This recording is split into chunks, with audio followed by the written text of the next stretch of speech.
নমস্কার, দেখছেন grey zone. মিকা রয়েছে আপনাদের সঙ্গে। চারিদিকে এখন অনেক খবরের বিষয় বাঙালির ওপর অত্যাচার। হিন্দু মুসলিম নির্বিশেষে বাঙালি পরিযায়ী শ্রমিক তাদের ওপর অত্যাচার, তাদের বিভিন্ন ভাবে আটক করা, তাদেরকে পুশব্যাক করা বাংলাদেশে, এরকম অনেক খবর সবসময় আমাদের সামনে আসছে। আর এই নিয়ে আমাদের আজকের এপিসোড। আমাদের সঙ্গে রয়েছেন ডক্টর গর্গ চট্টোপাধ্যায়। আমি খুব বেশি আর ভূমিকায় যাচ্ছি না, কারণ আলাদা করে তো গর্গদার কোনো ইন্ট্রোডাকশন দেওয়ার এখানে দরকারই নেই। তাই সোজাসুজি প্রশ্ন উত্তরে চলে যাব। নমস্কার গর্গদা, নমস্কার। রেজনের পর্দায় আপনাকে স্বাগত। প্রথমেই যে প্রশ্নটা করব, এই যে চারপাশে হিন্দু মুসলিম নির্বিশেষে বাঙালির ওপর একটা চাপ সৃষ্টি করা, একটা বিভিন্ন রকম ভাবে তাদের উপর সমস্যা তৈরি করা, এই বিষয়টাকে কিভাবে ব্যাখ্যা করবেন? প্রথম কথা, এটা প্রতিটি বাঙালির জানা দরকার যে ভারতীয় নাগরিক, পশ্চিমবঙ্গের বাঙালি, হিন্দু মুসলমান নির্বিশেষে তাদের ওপর রাজ্যে রাজ্যে, এমনকি সাম্প্রতিকতম সময় পশ্চিমবঙ্গেও অবাঙালি যারা, সেখানে বিভিন্ন স্টেটের, পশ্চিমবঙ্গেও যারা হিন্দিভাষী, উর্দুভাষী এবং গুজরাট, রাজস্থান, উড়িষ্যা, ইউপি, হরিয়ানা, দিল্লি, মহারাষ্ট্র ইত্যাদি ইত্যাদি সব জায়গায় চরম অত্যাচার চলছে। চরম অত্যাচার মানে মারছে, পিটছে, লুটছে, গৃহহীন করছে, বাড়ি বসতি ভেঙে দিচ্ছে, ধর্ষণ করছে, খুন করছে, ডিটেনশন ক্যাম্পে পুরে রাখছে ইলিগালি, নগ্ন করছে, বাংলাদেশে পুশিন করছে ভারতীয় নাগরিকদের। ঠিক আছে, এই পুরো পুরো ঘটনাবলীগুলি ঘটছে। গ্রে জোনে তোমরা আমাকে আমার সাক্ষাৎকার নিতে এলে, তার একটু আগে আমি সকালে আমার কাছে বেশ কিছু নানা জায়গা থেকে খবর আসে। বিভিন্ন বাংলা পক্ষ সাধারণ সম্পাদক হিসেবে কি হয় যে আমাদের মানে ধরো আগের দিন রাত্রে আমরা ঘুমোতে যাচ্ছি আর আজকের সকাল, আমরা তো এইসব এইসব বাজারি টিভি চ্যানেল নির্ভর নই। নিজস্ব ভাবে বিভিন্ন জায়গা থেকে কি ঘটছে আসতে থাকে। মর্মান্তিক একটা, ভাবছি সে ভিডিও শেয়ারও করবো কি করবো না, সেরকম ভয়ঙ্কর জিনিস। আরেকজন বাঙালি পরিযায়ী শ্রমিকের নিথর দেহ এসছে। আহ সেটা তারা সৎকার করবে না বলেছে, যে স্টেটে ছিল সৎকার করবে না বলেছে। এবং সৎকার, আমি যেহেতু ডাক্তারি পাস, যারা হয়তো এগুলোর সঙ্গে খুব একটা পরিচিত নয়, যে যদি এটা মৃতদেহ সৎকার না করে ফেলে রাখা হয়, এটা কিন্তু পচে ফুলে যায়।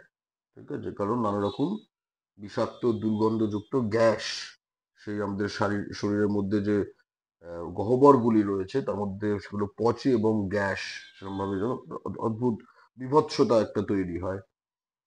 এবং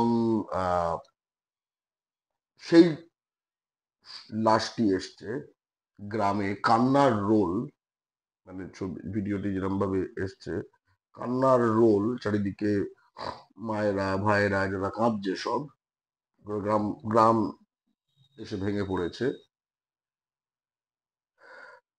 তার মধ্যে বডি খুব একটা চেনা যাচ্ছে না, একদম র্যাপ করে সাদা কাপড় ফোলানো। কিন্তু তার মধ্যে একটা ঘটনা ঘটছে, অন্তত 10-12 জন পুরো একখানা পারফিউম স্প্রে নিয়ে উপরে এরকম ভাবে পারফিউম স্প্রে টিপে যাচ্ছে। গন্ধটা এতটাই বিভৎস যে স্প্রে টিপে যেতে হচ্ছে সারাক্ষণ।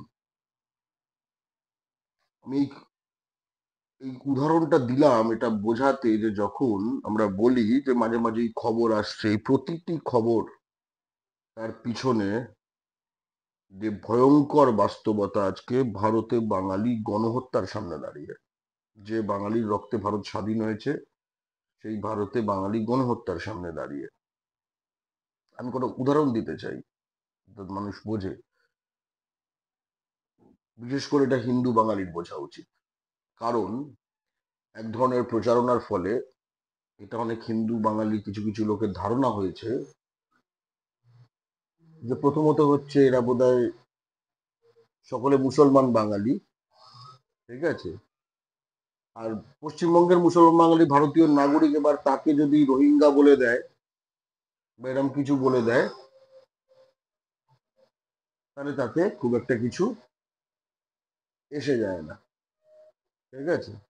মুর্শিদাবাদের মুর্শিদাবাদের সুজন সরকার মুর্শিদাবাদের সুজন সরকার শামশেরগঞ্জ এলাকার উড়িষ্যায় কাজ করতে গেছিল। হাঁপানির রোগী, তাই জন্য সে ভারী কাজ করতে পারে না। ও প্লাস্টিকের মাল ফেরি করত। সে এমনি যাচ্ছিল, তাকে ওখানে পুরে একজন জিজ্ঞেস করেছে, এখানে তারপরে জিজ্ঞেস করেছে কোথা থেকে এসছি, বলছে ওয়েস্ট বেঙ্গল, পশ্চিমবঙ্গ। পরের প্রশ্ন, ভারতীয় না বাংলাদেশি? খুব ইন্টারেস্টিং কোশ্চেন। পশ্চিমবঙ্গ বলেছে পশ্চিমবঙ্গ থেকে এসছি, বাংলাদেশ থেকে এসছি বলেনি। বলছে ইন্ডিয়া। তখন বলেছে হিন্দু না মুসলমান? বলেছে হিন্দু। তখন বলেছে প্যান্ট খুলে দেখাও। ওটা বলাতে সে অবশ্যই ইতস্তত করছে, এটা তো একটা কোনো স্বাভাবিক কোনো কথা নয়। তখন তারা জোর করে প্যান্ট খুলে নিয়েছে, আরো তার কয়েকটা উড়িয়া স্যাঙাত জুটে গেছিল।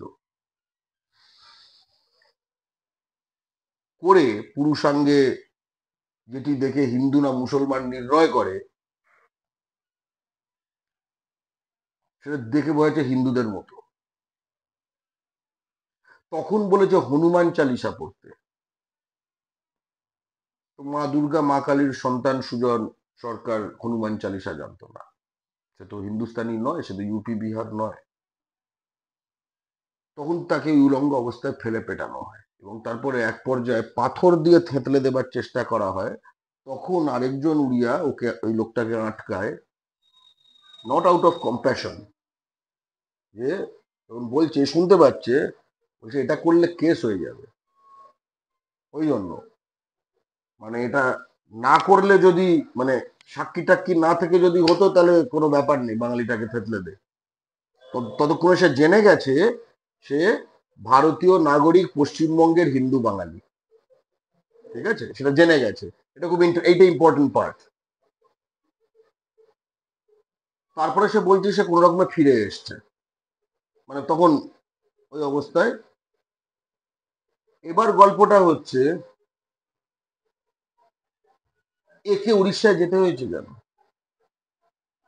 আজকে কলকাতা শহরে, আজকে গঙ্গার দুই পারে, সেটা হুগলি হাওড়া হোক, উত্তর 24 পরগনা হোক, আজকে আসানসোলে, আজকে খড়গপুরে, আজকে শিলিগুড়িতে, এই পশ্চিমবঙ্গের মাটিতে কয়েক লক্ষ হকারি স্পট এই হনুমান চালিসা পড়া লোকেদের, যারা বলতে পারবে কারণ তারা ইউপি বিহারে। সেখানে আমাদের বাঙালি ছেলে সুজন সরকারের জায়গা হয়, জায়গা দেয়নি কেন? এটা খুব গুরুত্বপূর্ণ প্রশ্ন। আমরা যদি শুধুই বলি বাঙালি মার খাচ্ছে, সেটা সত্য কথা, সঙ্গে প্রশ্নটাও মানে জরুরি যে বাঙালি শুধু মার খাচ্ছে তা না, বাংলার মাটিতে এই বাঙালি ছেলেগুলোর কর্মসংস্থানের জায়গাগুলো বহিরাগতগুলো দখল করে নিয়েছে এবং এ নিয়ে শাসক দল বিরোধী দল কারোর কোনো হেলদোল নেই। কারণ বিরোধী দলরা কি বলছে, ওর তো কোনো কাজই নেই। অথচ তুমি তো শ্রীরামপুরের মেয়ে, শ্রীরামপুরে যারা ইউপি বিহার থেকে এসছে তারা কাজ করে না? তারাই সব কাজের জায়গা দখল করে বসে আছে, ইভেন সব কোম্পানির মালিকও তারা। হ্যাঁ, এক্স্যাক্টলি রাইট। কাজ তো করে, তারা তো হাওড়া ব্রিজ দেখতে আসেনি, রাইট? তাহলে কাজ নেই এই কথাটা মিথ্যা। এটা হচ্ছে বিরোধী দলদের এই কথাটা মিথ্যা। আবার শাসক দলের এই কথাটা মিথ্যা, চলে এসো, বাংলায় কোনো কাজের অভাব হবে না। তার কারণ তারা তো বাংলাতেই ছিল, তখন তো সেই কাজটি পায়নি। আজকে চলে গেছে, তোমার মুখ পুড়ছে, তাই জন্য তুমি ফেরত যাচ্ছ। জানিয়ে রাখি, সুজন সরকার আবার এবার নাগপুরে যাচ্ছে এবং তাকে আবার যেতে হচ্ছে। এবং সেই কারণে যে তাকে যে মারতে উদ্যত হয়েছিল, মানে খুন করতে উদ্যত হয়েছিল, মেরেছে তো অমানসিক ভাবে, তার বিরুদ্ধে কেস তুলে নিতে হয়েছে। কারণ ওই মহাজন বলেছে যে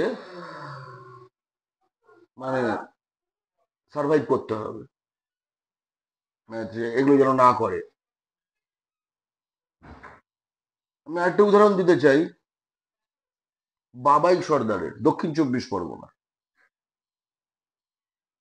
বাবাই সর্দারের দক্ষিণ চব্বিশ পরগনা, ও হচ্ছে তোমার এই হোয়াটসঅ্যাপ দেখে তারপরে আস্তে আস্তে সেলফ রেডিকালাইজ হয় যেভাবে,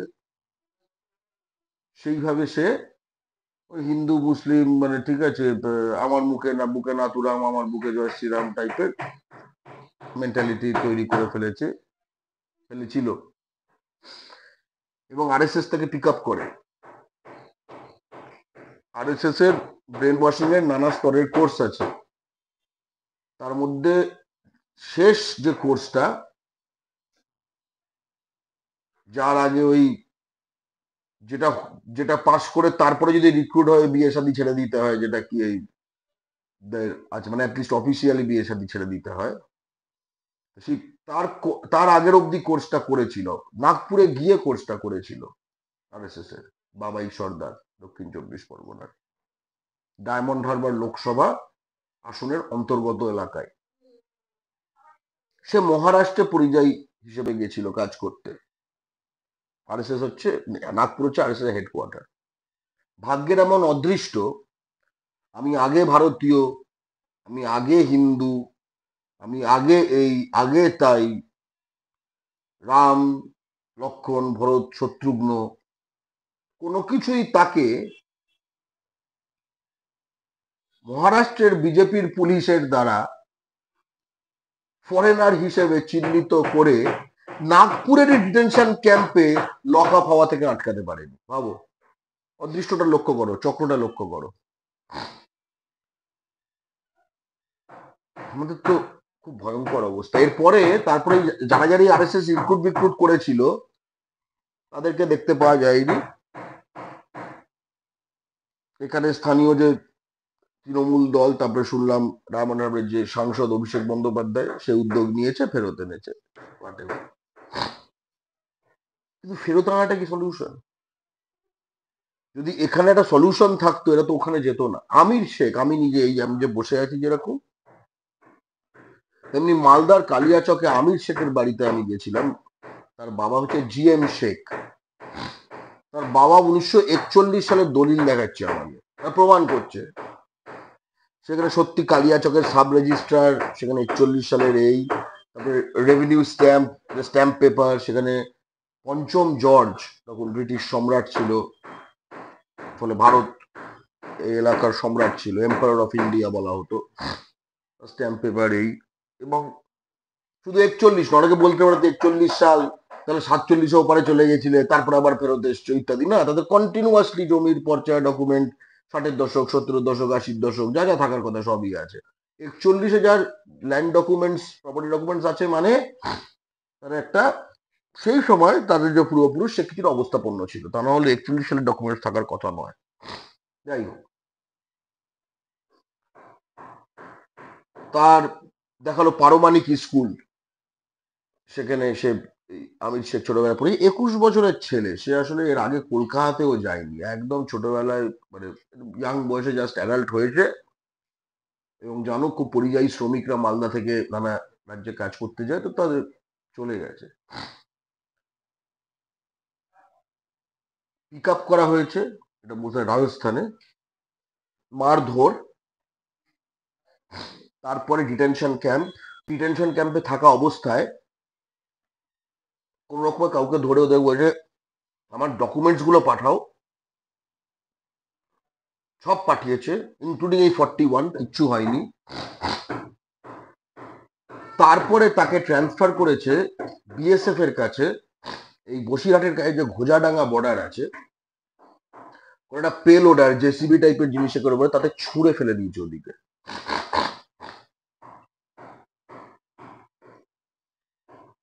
তারপরে একটা হ্যাবিয়াস কর্পাস বলে একটা মামলা হয়।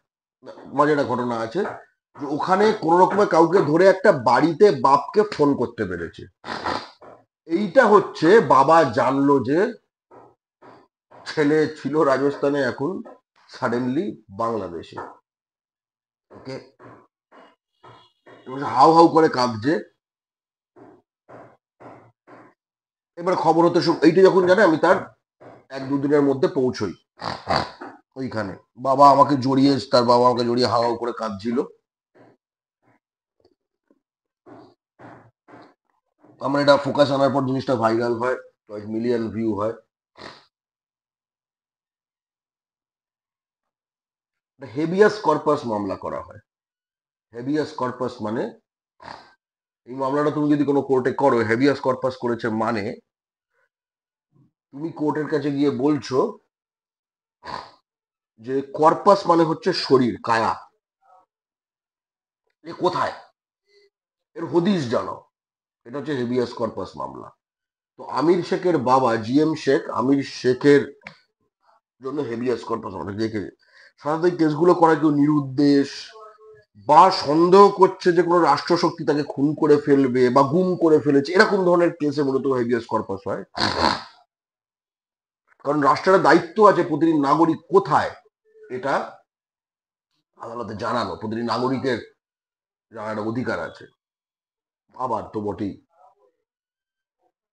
তখন পরপর পরপর কিছু ঘটনা ঘটতে থাকে।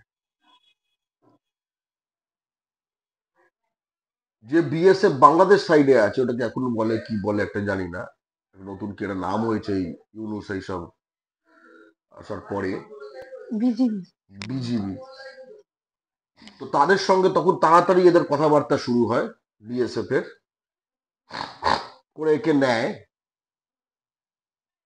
করে তারপরে এই হেভিয়াস কর্পাস মামলা একদিন হলো নোটিশ করেছে, এটা একদিনে তো এরকম বলে শুনানি হয়ে যাবে না। তার মধ্যে বসিরহাট পুলিশকে হ্যান্ড ওভার করে দেয় ফাটাফাট করে, বলে ও বোধহয় পথ ভুলে রাজস্থান থেকে ভায়া ঘোজাডাঙ্গা বর্ডার, এটা বিএসএফ বলছে, কোর্টে বলেছে, পথ ভুলে হারিয়ে চলে গেছিল। আমরা এটা বুঝতে পারছি যে আমাদের যে কেন্দ্রীয় সরকারের যেগুলো আধা সামরিক বাহিনী, এরাও বাঙালিকে এইভাবে অত্যাচার করার ক্রিমিনাল অ্যাকশন গুলোতে যুক্ত। সবাই না হোক, ওই জেসিবিতে কেউ চালাচ্ছিল, ওই ট্রেনে করে তাকে, এটা তো অপহরণ, এটা তো বেআইনি অপহরণ, এটা তো হিউম্যান ট্রাফিকিং, মানব পাচার। যদি বাংলাদেশি পুশিন করে দিত, পুশব্যাক, ভারতীয় নাগরিক হলে পুশিন করেছে, একে পুশিন করেছে, পুশব্যাক করেনি। পুশব্যাক কাকে, পুশিন কাকে করবে, এখান থেকে তুমি ঢুকিয়ে দিলে। পুশব্যাক করবে তুমি বাংলাদেশের কোন নাগরিক এসছে, তুমি ঠেলে ফেরত পাঠাবে, এটা পুশিনের কেস। এই যে ক্লেমটা যে বাংলাদেশি, তারা নিশ্চয়ই বাংলাদেশের যে বর্ডার গার্ড, তার থেকে বিএসএফ নিশ্চয়ই তাকে সাদরে নিত না। মানে বিএসএফ এর থেকে বিএসএফ বাংলাদেশি নিয়ে নিচ্ছে, ক্লিয়ারলি নট। আর বাংলাদেশি যদি না নিয়ে থাকে ভারতীয়, তাহলে রাজস্থান থেকে গুজরাট থেকে এই বর্ডারে কাকে নিয়ে যাচ্ছিল, পুশ আউট করছিল কাকে, এবং এই পুরো আইডেন্টিফিকেশনের ভিত্তিকে এই বাবাই সর্দার আরএসএস করে। আর তোমার সুমন সরকার শমশেরগঞ্জে, যে হাঁপানির রুগী, যাকে যে হিন্দু বাঙালি হনুমান চালিসা বলতে পারেনি, থেকে আমির শেখ, যার 1941 সালের দলিল, থেকে দেবাশিস দাস। আমি চুঁচুড়োয় দেখা করতে গেছিলাম, আমাদের সঙ্গে সভা করেছে পিপুলপাতি মোড়ের কাছে, বাংলা পক্ষর সভা হয়েছে, তাকে নিয়ে, তাকে এরকম ভাবে একদম মেরে পিটে উড়িষ্যায়, থেকে শুরু করে গুজরাটে কাজ করতে গেছিল তোমার বুদ্ধদেব বারিক এবং তার আরো 19-20 জন বন্ধু। যাদের সারনেম হচ্ছে মাইতি, জানা ইত্যাদি, পশ্চিম বর্ধমানের। পিংলা, পিংলা হচ্ছে সেই গ্রাম বা সেই এলাকা, গ্রাম বলবো না, বিধানসভা এলাকা, যেখানে বাংলার পটচিত্র একটা খুব গুরুত্বপূর্ণ জায়গা। একটা চিত্র কিন্তু বুদ্ধদেব বারিকেরও পিঠে এঁকে দেওয়া হয়েছে। গুজরাট পুলিশের লোকেরা তাদের পুলিশ এমন ভাবে পিটিয়ে বুটের দাগ এখানে চিত্রের মতো হয়ে গেছে বুদ্ধদেব বারিক। এতগুলো চরিত্রের মধ্যে কমন কি? যে তার মাতৃভাষা বাংলা, এইটা হচ্ছে কমন। তাই ভারতে বাঙালি আজকে কি রকম ভাবে গণহত্যার দিকে তাকে ঠেলে দেওয়া হচ্ছে, ethnic cleansing, ethnic targeting, ethnic profiling, সেটা অবশ্য WBCS এ বাংলা বাধ্যতামূলক বাতিল করা করে আবার ভাষা আন্দোলনের নাটক করা তৃণমূলকে দেখেও বোঝা যাবে না। আর বাংলা ভাষাকে বাংলাদেশি ভাষা বলা বা বাংলা কোনো ভাষাই না এসব বলা বিজেপিকে দেখেও বোঝা যাবে না। বা বাঙালি কথাটাকে এড়িয়ে এড়িয়ে বাংলা ভাষী নামক একটা কথা চালু করা সিপিএম কে দেখেও বোঝা যাবে না।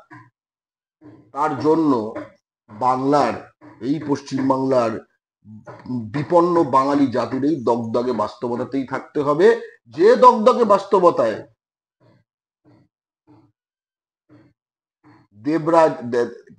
দেশরাজ সিং কাঁচরাপাড়ার ঈশিতা মল্লিককে খুন করে বাঙালি মেয়ে কৃষ্ণনগরের, এবং উত্তরপাড়ায় তার দুদিন আগে বিকাশ,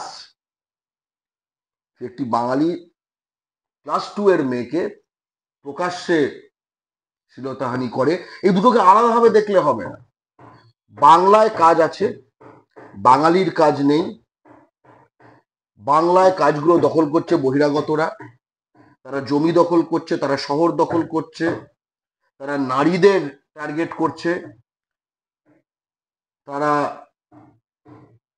এবং লক্ষ্য করে দেখবে তারা কখনো যে নারী একদম কপর্দকহীন, বাবার কোনো প্রপার্টি নেই, কিচ্ছু নেই, এরম নারীর প্রতি তাদের কখনো সো কল্ড যেটা ভালোবাসা বলে চালানো হয়, যে তাদের যে জান্তব প্রবৃত্তিকে, সেটা কখনো জাগে না।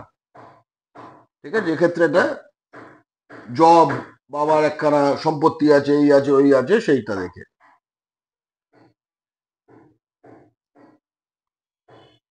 বাঙালি ছেলেদের বাইরে পাঠানো হচ্ছে, সেখানে তারা জন্তুর মতো মার খাচ্ছে।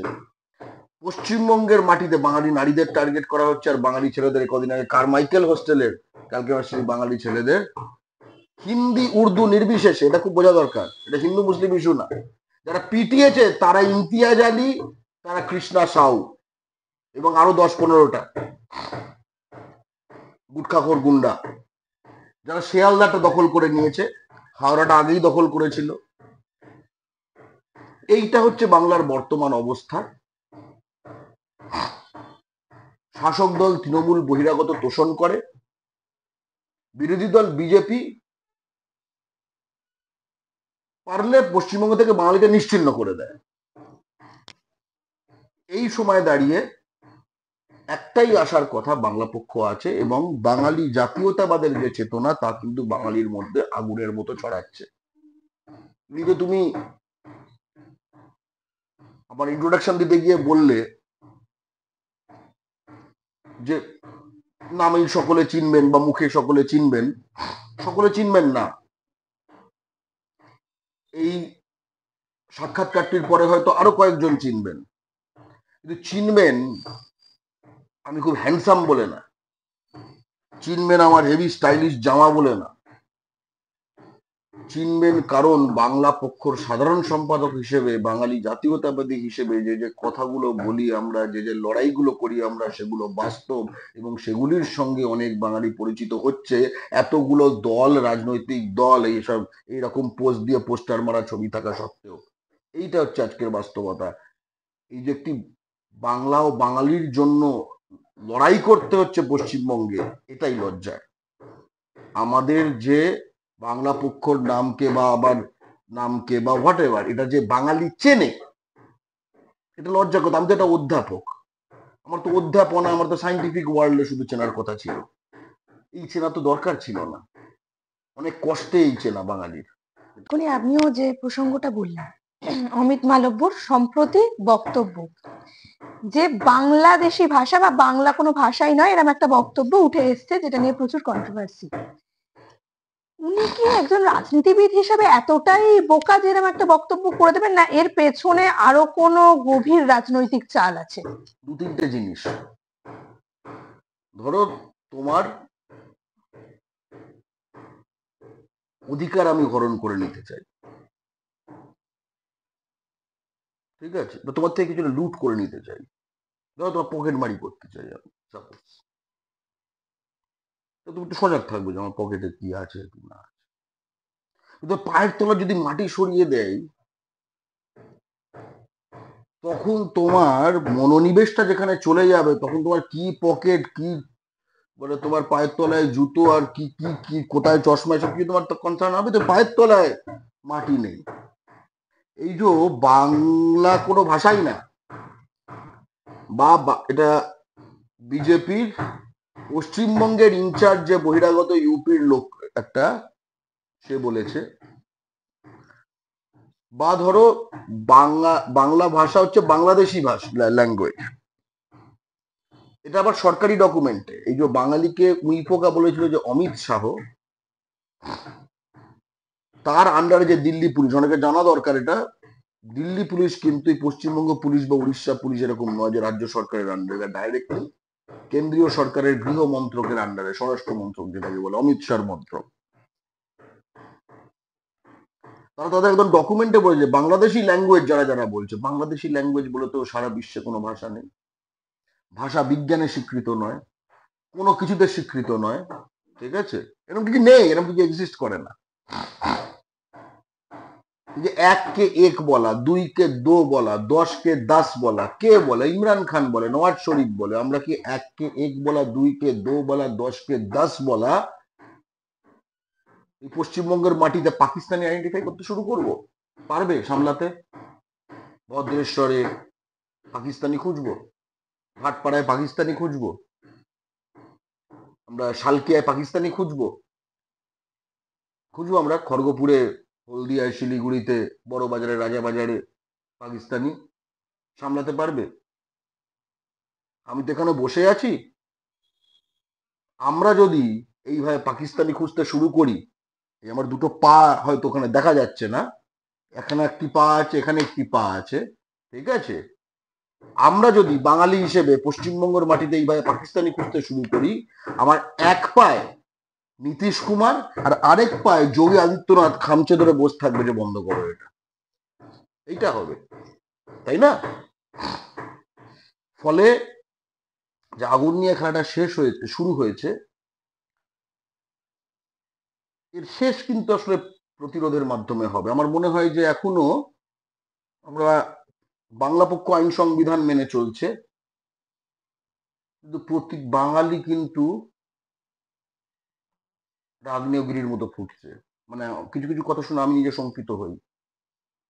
আমরা ঠান্ডা করার চেষ্টা করি। যেরকম আমাকে বললো, মানে আমাদের একটা মিটিং হলো সেদিন, ওই যে যেটা কারমাইকেলে যেটা হলো, মিটিংয়ের পরে ফিরছি, আমরা কয়েকজন ফিরছি, মেট্রোতে উঠলাম ওখান থেকে, ঠিক আছে, তো মেট্রোতে একজন আমাদের চিনলো, বললো এরম করে হবে না দাদা, আপনারা তো মিটিং, মিছিল, ডেপুটেশন, এই প্রতিবাদ, ঠিক আছে, বলো ওরা যখন আমাদের একটা ফেরত পাঠায়, আমরা ওদের 10টা যদি ফেরত পাঠাতাম, তাহলে দেখতেন এটা কিন্তু হতো না। আমার কাছে কিছু বলার কোনো উত্তর ছিল না। আমি মানে কি বলবো, আমি বললাম আমরা আইন সংবিধান মেনে চলি, এটাই বাস্তব। কিন্তু এটুকু বুঝতে পারছি, সে বাংলা পক্ষর কথা মানবে না, সে বাংলা পক্ষর কথা মানবে না। সে বাংলা পক্ষ যা যা করছে প্রতিবাদের নামে, এটা সে সলিউশন বলে মনে করে না। অমিত মালব্য খুবই ভালো জানে যে বাংলা বলে একটা ভাষা আছে, ঠিক আছে? অমিত মালব্য বা কৈলাস বিজয়বর্গীরা যখন পশ্চিমবাংলায় আসে এবং পশ্চিমবাংলায় তখন তাদের ভোগের জন্য যে ধরনের সজীব মাংস উপস্থাপনা করা হয়, সেই সজীব মাংসের ভাষা বাংলা, মুখের ভাষা, তারা খুব ভালো জানে, ঠিক আছে?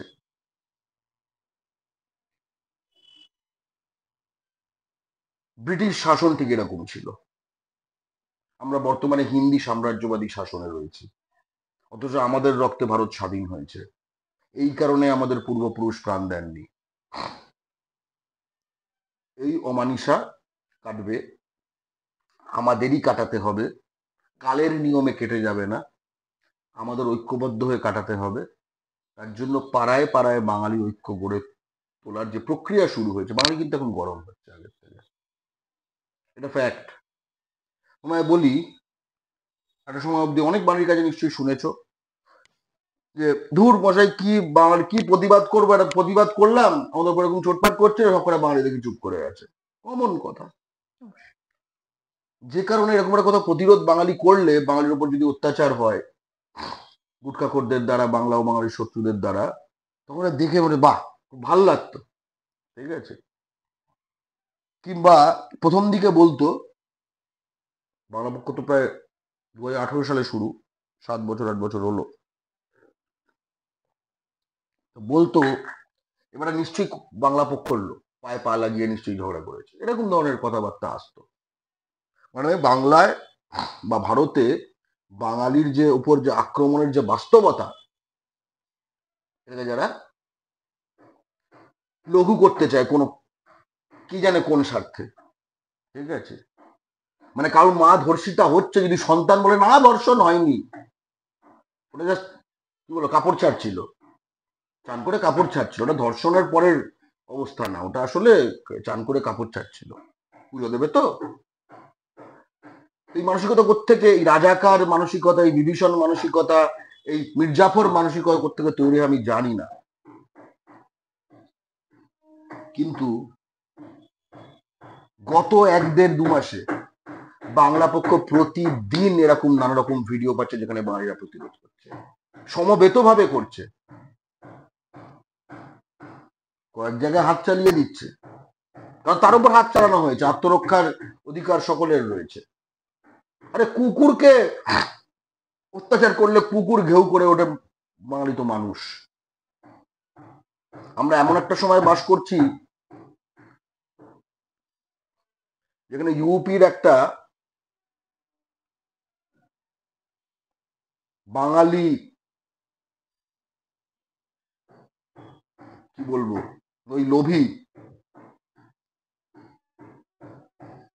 একটি বাঙালি বিদ্বেষী, সে বাংলা ভাষা নিয়ে, বাঙালি জাতির অস্তিত্ব নিয়ে মতামত দেয় এবং আমাদের সেটা আলোচনা করতে হয়। মানে আমরা এতটাই একটি সাম্রাজ্যবাদের পদতলে থাকা নিপীড়িত জাতি, কারণ এই জুতোটা একটু নড়লে তখন সেটা নিয়ে তো জুতোর তলায় যেতে আলোচনা করতে হয়, তাই না? জাস্ট অস্বীকার করে থাকতে পারবে না, জুতোটা তো আসলেই তোমার মাথায়, তোমার বুকে, তোমার পিঠে, ঠিক আছে, তোমাকে ক্রাশ করছে সারাক্ষণ। জুতোটা একটু সরলে ওই জুতো সরিয়েছে, তাই না?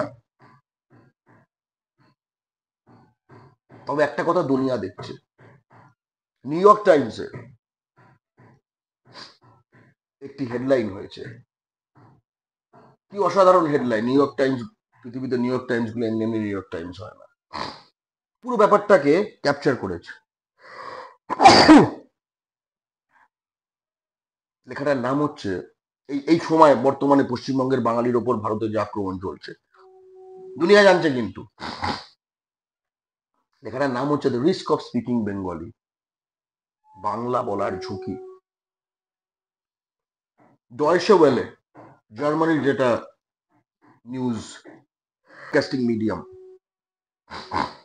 তারা খবর করেছে বারংবার, ইনক্লুডিং আমাদের ওই একাধিক কর্মসূচির খবর। বিবিসি বাংলা, মানে বিবিসি তার বাংলা এডিশন, তারা খবর করেছে আমার কোটেশন নিয়ে।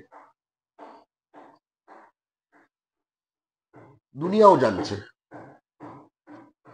কারণ কোন একটা জাতিকে যখন প্রায় তুমি টার্গেট করে এথনিক ক্লেন্সিং করে, এটা কোনো আর এই রাষ্ট্র, রাজ্য, এসবের সারা বিশ্বের দুনিয়ার বিষয়, যে কোনো ঠিক আছে, যে কোনো রকম যখন একটা রাষ্ট্রশক্তি দ্বারা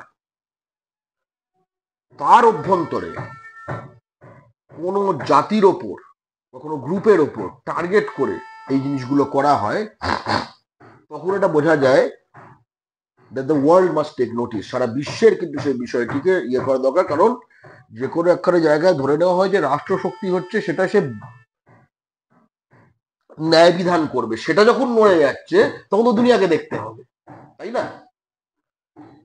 এটা তোমার সঙ্গে আমার যদি লাগতো, এটা দুনিয়াকে জানতে হবে এরকম নয়, কিন্তু রাষ্ট্রশক্তি যদি আমি হই আর আমি তোমায় টার্গেট করছি, তখন দুনিয়াকে জানতে হবে।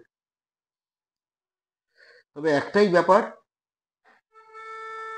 যে 22 লাখ 17 লাখ বাঙালিকে বেনাগরিক করা হয়েছে ভারতে এনআরসির মাধ্যমে, 12 লাখ হিন্দু বাঙালি, 5 লাখ মুসলমান বাঙালি, 2 শতাধিক বাঙালি এই নাগরিকত্বর প্রশ্নে তাদের আত্মহত্যা করেছে এই ইয়েতে, তার মধ্যে অধিকাংশ হিন্দু বাঙালি। লেটেস্ট হচ্ছে এই কলকাতায় কসবার কাছে আনন্দপুরে, ঠিক আছে, তার আগে এই যে ক্যামেরা করছেন যে ভাই, ঠিক আছে, নাকতলায় হয়েছিল তার আগের কেসটি, তার অধিকাংশ হিন্দু বাঙালি। বাঙালি এখন ভোটার লিস্ট থেকে ছাঁটার প্রক্রিয়াটি হবে, মানে সম্পূর্ণভাবে তুমি যদি যারা আগ্রহী তারা যদি মানে জানতে চান, এগুলো জানা দরকার। এই আনন্দবাজার আর এই এবিপি, রিপাবলিক, এই হোয়াটসঅ্যাপ, ফেসবুক, এগুলো দেখে এগুলো বুঝবেন না, কিন্তু জানা দরকার, কারণ এটা আপনার অস্তিত্বের প্রশ্নের সঙ্গে জড়িত। গ্রেগরি স্ট্যান্টন সার্চ করবেন, গ্রেগরি স্ট্যান্টন ফ্যান্টন দরকার নেই, আপনি জাস্ট গুগলে সার্চ করবেন 10 স্টেজেস অফ জেনোসাইড, গণহত্যার 10টি ধাপ। দেখুন গণহত্যা, আমি গণহত্যা বলতে আমরা মাথায় কি আসে আমাদের, ধরো 1971 পূর্ববঙ্গে 30 লাখ মানুষকে খুন করা হয়েছিল, ঠিক আছে। গণহত্যা মানে তোমাকে এই লেভেলটা, বা তোমার ধরো ইহুদিদের যে গণহত্যা করা হয়েছিল, রাইট, জার্মানিতে, বা রোয়ান্ডায় হুটু সঙ্গে টুৎসিদের যে গণহত্যাটা করা হয়েছিল, বা আর্মেনিয়ান জেনোসাইড, তুর্কিরা যেটা আর্মেনিয়ানদের যে জেনোসাইড যেটা করেছিল, এগুলো সব লাখে লাখে সংখ্যা, লাখে লাখে, মানে বেশ কয়েক লাখে, ঠিক আছে। মানে জেনোসাইড এটা সাধারণ শব্দ নয়, মানে অনেক ব্যাপার হয়েছে, এমনকি মানে মানে জেনোসাইড হতে হচ্ছে একটা স্কেল দরকার, কিন্তু এই স্কেল গুলো একদিনে হয়নি। রান্না যেরকম তুমি মানে এই যে ধরো রান্না হয়ে থাকলো, ঠিক আছে, সেটা তো একদিনে এটা হয়নি। প্রথমে সেটা সবজি ছিল বাগানে, মাছ ছিল পুকুরে, তাই না, নুন ছিল সাগরে, এগুলো যেভাবে এনে বার করে তারপরে তাকে ধুয়ে মুছে প্রক্রিয়াকরণ করে তারপরে কেটে কুটে এই করে যে পুরো ব্যাপারটা করে যখন তোমার ব্যাপারটি দাঁড়ালো, এইটাই হচ্ছে একটা প্রসেস। এই কারণে বলছে 10 স্টেজেস টুয়ার্ড জেনোসাইড। প্রথম দিনে ঠাটা ঠাটা ঠা, প্রথম দিনে এই না, সেটা যদি তুমি দেখো, তুমি দেখবে যে ভারতে বাঙালি জাতিকে অনেক দূর ঠেলে অগ্রসর করে দেওয়া হয়েছে। 10টা স্টেজের মধ্যে প্রায় 6-7টা স্টেজ এখন আমরা ইয়ে করছি, এরপরেই কিন্তু এই বাজে জায়গাটা শুরু হবে। তাই দুনিয়ার জানা দরকার, সর্বোপরি বাঙালির জানা দরকার, এবং লড়া দরকার এবং রোখা দরকার। এক্ষুনি যে মির্জাফর রাজাকারদের কথা উঠলো, সেই প্রসঙ্গে একটা প্রশ্ন। অমিত মাল্যপুর এই বক্তব্যের পর থেকেই কিছু self claimed social media celebrity তারা বাংলা ভাষা আর বাংলাদেশি ভাষার পার্থক্য বিশ্লেষণ করতে বসে গেছেন। এদের জন্য আপনার বক্তব্য কি? সেলিব্রিটিরা ভাষা বিজ্ঞানী নয়, ফিল্ম ডিরেক্টররা ইতিহাসবিদ নয়, ঠিক আছে? এবং সুজন সরকার, আমির শেখ, বাবাই সর্দার, বুদ্ধদেব বারিক বাংলাদেশি নয়, এটাই বল। বাবাই সর্দার আরএসএস এর কোর্স করেও পার পায়নি, তোরা এসব করে পার পাবি না, ঠিক আছে? রাজাকারদের লাস্ট স্টেজ খুব খারাপ হয়, এটাই বলার। যাদের জন্য করছিস তারাও পুষবে না, আর স্বজাতির কাছে ঘৃণিত হয়ে গেলে তুই যাবি কোথায়? আরো দুই ব্যক্তি তারা এই মুহূর্তে দাবি করছেন তারা যে কোনো বাঙালির থেকেও বেশি বাঙালি। একজনের নাম তরুণ জ্যোতি তিওয়ারি, আর একজনের নাম বিবেক অগ্নিহোত্রী। এদের ব্যাপারে আপনার মতামত কি? আমার এই সকল ব্যক্তি যারা রয়েছে এদের সম্বন্ধে কোনো মতামত নেই। এরা বাংলা খায় বাংলার পরে। এর মধ্যে এই যে মিস্টার অগ্নিহোত্রী, এর একটা বিশেষ ডিস্টিংশন আছে, সেটা বাঙালি মেয়েকে শ্লীলতাহানি করতো, তনুশ্রী দত্ত বলে, ঠিক আছে? ফলে যে কোনো বাঙালি পুরুষ যদি তাকে দেখে এবং সেই বাঙালি পুরুষ যদি বাঙালি হয় এবং পুরুষ হয়, তার কলারটা চেপে ধরা উচিত যে তুই বাঙালি মেয়ে আমার বাঙালি বোনকে শ্লীলতাহানি কেন করেছিস। একদম, এদের তো এইভাবেই দেখবো, এদেরকে অন্য কিভাবে দেখবো? বাই দ্য ওয়ে, বেশি বাঙালি এই যে ওয়ার্ডে বসে আছি তার তার কাউন্সিলরও আছে, ববি হাকিম ওটার নাম। সে এখানে একটা বাড়ি রাস্তা করে দিয়েছে কলকাতার মাটিতে, গোয়েঙ্কার নামে, এই গোয়েঙ্কাটার বাপের নাম। তখন বলেছিল যে মারোয়ারিরা বাঙালিদের থেকে 300 গুণ বেশি বাঙালি। বাঙালি মননের দখল যারা রেখেছিল এতদিন, সেই আনন্দবাজার আবার এই গোয়েঙ্কাকে সেরা বাঙালি নাকি সর্বোচ্চ বাঙালি কি সব করে ওরা, সেসব অ্যাওয়ার্ড দিয়েছিল। বাংলা পক্ষ এই পুরো তন্ত্রটাকে ধ্বংস করে দিচ্ছে, যে কারণে লক্ষ্য করে দেখবে আজকেও আনন্দবাজারকে লোকে গালি দিচ্ছে। কেন বলতো? এই যে দেশরাজ সিং যে বাঙালি বোন ঈশিতা মল্লিককে খুন করেছে, ওটা চাপতে আনন্দবাজার ওটাকে দেশরাজ সিংহ বানিয়েছে, ভানু সিংহের পদাবলী আর কি, বুঝতে পেরেছো তো? লোকে কিন্তু এখন বুঝে যাচ্ছে। এরকম ভাবেই আরজি করে তিলোত্তমার যে ধর্ষক এবং খুনি যে সঞ্জয় রায়, বিহার থেকে আসা, সোমনাথ পন্ডিত স্ট্রিটে থাকতো, তাকে সঞ্জয় রায় বানিয়েছিল। মানে সুকুমার রায়, সত্যজিৎ রায় যেন অ্যাজ ইফ তাদের একটু একটা ক্লোজ কিছু হবে। ভাবি এখন বুঝে যাচ্ছে, নাহলে এখন খাচ্ছে না। দিল্লির প্রতিটি দালালের দালালি করা শক্ত হয়ে যাচ্ছে পশ্চিমবাংলার মাটিতে। যখন জাতীয়তাবাদের উত্থান ঘটে তখন এই জিনিসগুলোই হয়।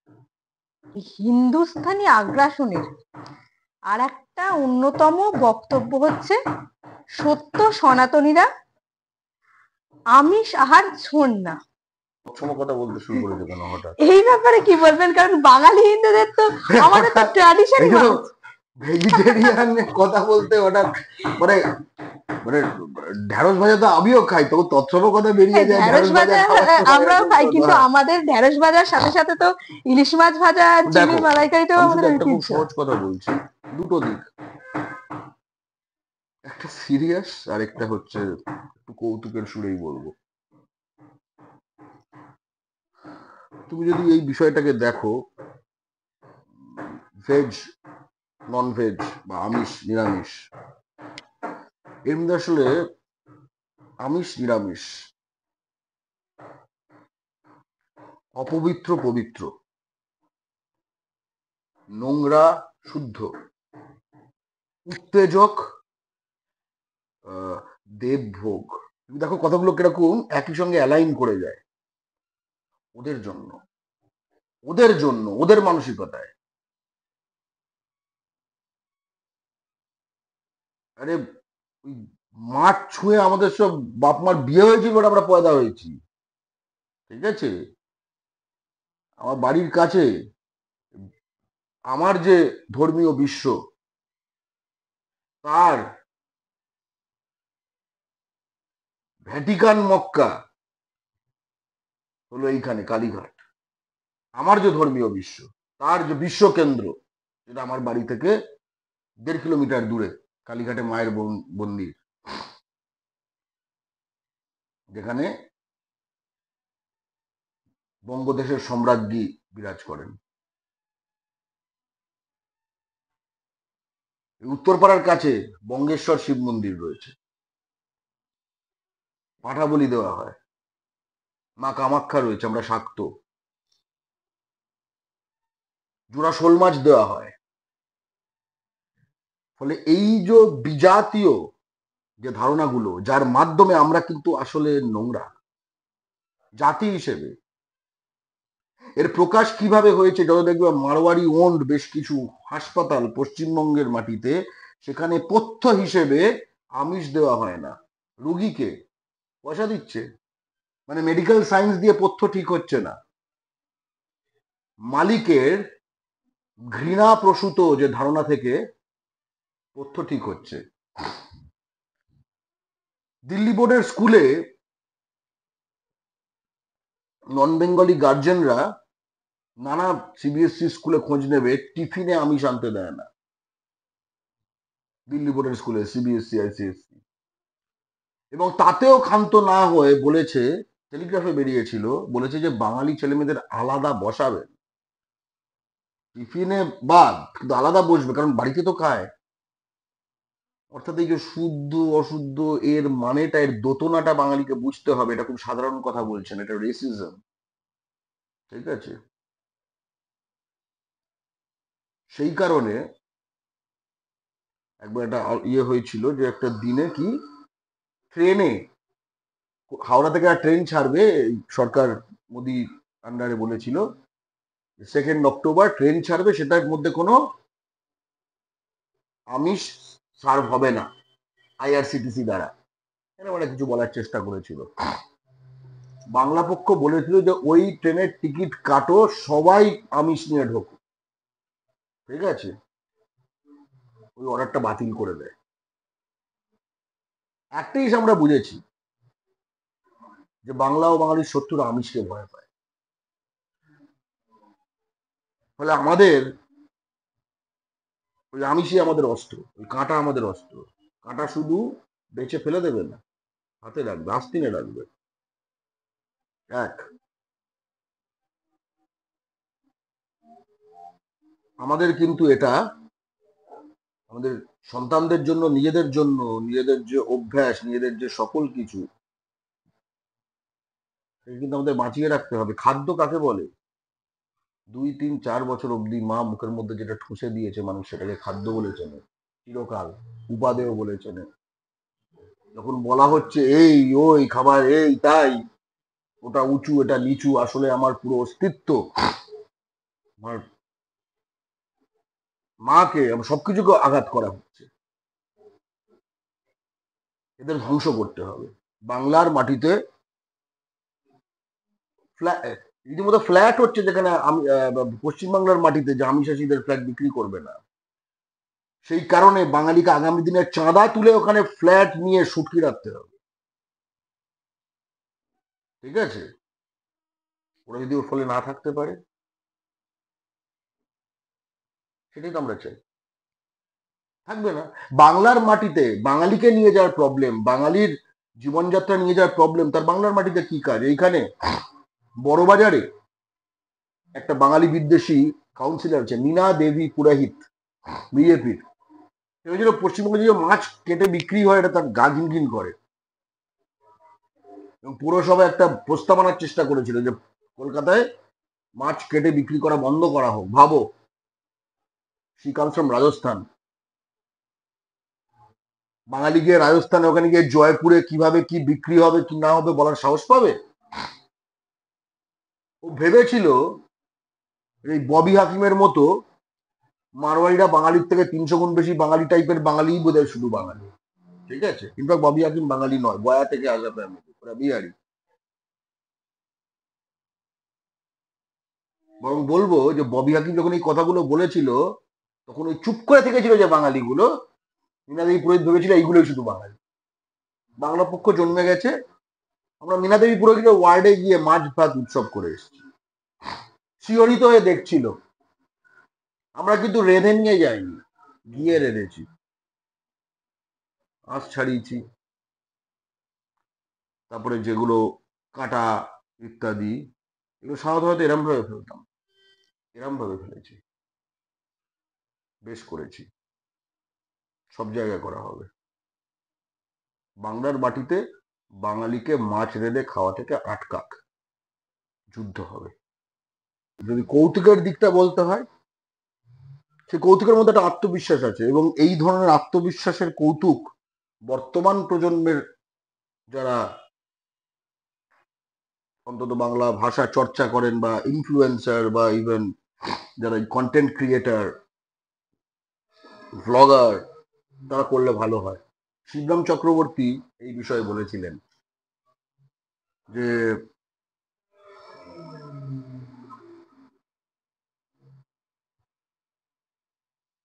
পাতাই যদি খেতে হয় গাছ থেকে নামলাম কেন, এই বেসিক কথাটা বলেছে। বুঝলে? যদি না বুঝে থাকো তাহলে কিন্তু তুমি আর বাঙালি নেই, ভোঁতা হয়ে গেছে। বোঝার চেষ্টা করো, আমি এটা ধরিয়ে দেব না। ভাবো বারবার কি বলার চেষ্টা করলো। যদি পাতাই খেতে হয় তাহলে গাছ থেকে নামলাম কেন, এইটাই। অনেক ধন্যবাদ গর্গদা। আলোচনাটা আজকে এমন হলো, আর এতখানি আলোচনা হলো, তারপরে আমার মনে হয় আর কোনো কনক্লুশন দেওয়া সাজে না।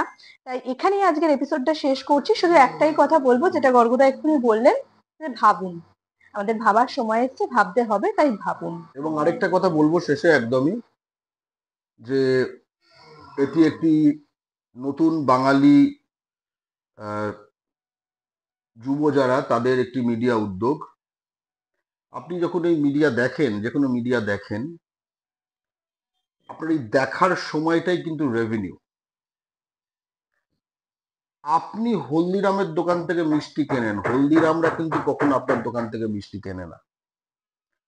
ফলে আপনি এই ভিউইং টাইম রেভিনিউটা হিন্দি মালিকানাধীন নানা ইউটিউব চ্যানেল, টিভি চ্যানেল এখানে দেবেন, নাকি বাঙালি মালিকানাধীন একটা কনসার্নে দেবেন, যাতে কিনা যারা করছে, পেছনে ক্যামেরাতে একজন আছে, সঞ্চালক আছেন একজন, যিনি ইন্টারভিউ করছেন, আরো হয়তো আরো বেশি লোক যুক্ত হবে, তাদের প্রযুক্তির মানটা উন্নীত হবে, অনেক কিছু সম্ভব। যেভাবে একটা জিনিস বাড়ে, তাদের জীবনের মান ভালো হবে, তারা আরো বেশি জানবে, সেইভাবে উপস্থাপনা করতে পারবে। অর্থাৎ আপনি আপনার বাস্তবতা সম্বন্ধে বেটার জানবেন। কার থেকে জানবেন? স্বজাতির থেকে, যার মানে যে সেই মাটির যার যে মাটি ডুবলে আপনিও ডুববেন, সেও ডুববে, নাকি তার থেকে জানবেন আপনার মাটি ডুবলে আপনি ডুববেন, কিন্তু যেখান থেকে যা দেখছেন তারা ডুববে না। তাই গ্রে জোন সহ বাঙালি মালিকানাধীন পশ্চিমবঙ্গের ইউটিউব চ্যানেল থেকে পশ্চিমবঙ্গের এবং ভারতে বাঙালির বাস্তবতা জানার চেষ্টা করুন, এটাই অনুরোধ থাকবে। নমস্কার। জয় বাংলা।